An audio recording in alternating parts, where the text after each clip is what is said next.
Salam əziz izləyicilər, xoş gördük hər birinizi. Bugün yeni bir sualla yenidən qarşınızdayıq.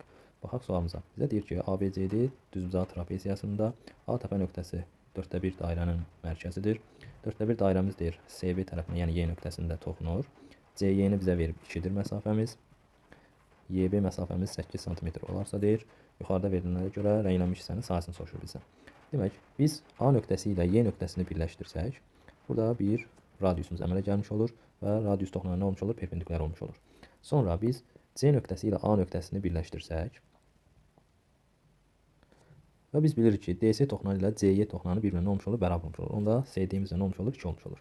Və toxunanların arasından keçən və çevrən mərkəzin birləşdirən AC düz xətti tən bölən rolu nə olmuş olur? Onda bura alfa-dırsa, burada nə olmuş olur? Alfa olmuş olur. İndi biz burada paralellik şərtinə fikir versək, görərik ki, DC AB-yə paraleldirsə, onda C buradakı bucağımız alfa-dırsa, buradakı bucağımız da bütöv nə olmuş olur? Alfa olmuş olur. Burada alfa olduğuna görə, onda CB-miz nəyə bərabər olmuş olur? AB-yə bərabər olmuş olur. Onda CB 10-dursa, AB də nə olmuş olur? 10 olmuş olur. İndi biz AYB üçbucağına fikir versək, üçbucaq AYB-yə fikir versək, onda görərik ki, həmin AYB üçbucağı düzbucaqlı üçbucaqdır. Onda AY-nin kvadratı bərabərdir 8-in, daha doğrusu 10-un kvadratı çıxılsın 8-in kvadratı. AY-miz də buradan bərabər olmuş olur 6. Yəni AY bura 6-dırsa, onda AD də nə olmuş olur? 6 olmuş olur. Onda biz düzbucaqlı trapeziyanın sahəsindən S trapeziya.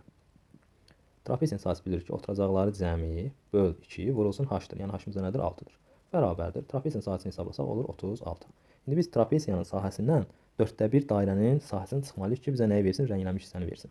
Onda biz dairənin sahəsini tapsaq, pi vurulsun R-in kvadratı bölünsün 4. Yəni 1/4 dairənin sahəsini tapacaq. Bu da olacaq pi vurulsun R-miz 6-dır, kvadrat edir 36, bölünsün 4. Oldu 9 pi. İndi biz trapeziyanın sahəsindən, yəni 36-dan dairənin 1/4 dairənin sahəsini çıxsaq, bizə rənglənmiş hissənin sahəsi olmuş olur B variantı. Növbəti belə bir sualımızın izahına baxaq. Demək, bizə deyir ki, şəkildə O mərkəzli 4/1 dairədə OC BD-yə perpendikulyardır. OAB bucağı 75 dərəcədir. AO 4/3 cm olarsa, yuxarıda verilənlərə görə rənglənmiş hissənin sahəsini soruşur bizdən. İndi biz burada nə edəcəyik? Demək ki, O nöqtəsi ilə B nöqtəsini birləşdirsək, bu da bizə nəyə vermiş olur? Radiusu vermiş olur. Yəni bu da olur 4/3. Və bu hissə ilə bu hissə bir-birinə bərabər olduğuna görə da bura 75 isə, buradakı bucağımızda nə olmuş olur? 75 dərəcə. Onda bura nə qalmış olur? 30 dərəcə. Bura 30 isə 90-ın 30-unu çıxır, burada olmuş olur 60 dərəcə. 60, bura 90 isə, onda burada olmuş olur 30 dərəcə. İndi 90-ın qarşısı 4/3 isə, onda 30 dərəcə bucağın qarşısında tərəf həmin hipotenuzun yarısı, yəni 2 kök altında 3-ə bərabər olmuş olur. 30-un qarşısı 2 kök 3 isə, 60-ın qarşısı onun kök 3 misli, yəni 6 olmuş olur. Buranı tapdıq 6.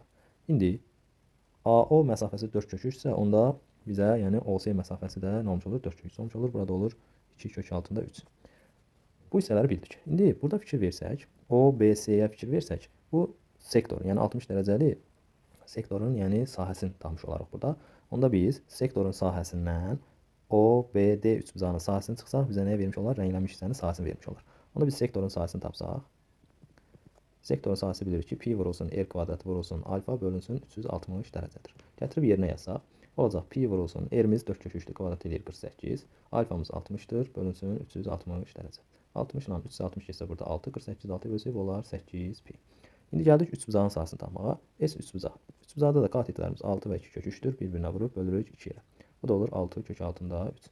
İndi biz dedik ki, sektorun sahəsindən, yəni 8 pi-dən çıxırıq üçbucağın sahəsi 6 kök altında 3-ə. Bu da olur bizim cavabımız 8 pi çıxılsın 6 kök 3 D variantı olmuş olur. Diqqətinizə görə təşəkkür edirəm. Belə bir videoların davamlı gəlməsi üçün kanalımıza abunə olub videolarımızı bəyənməyi unutmayın.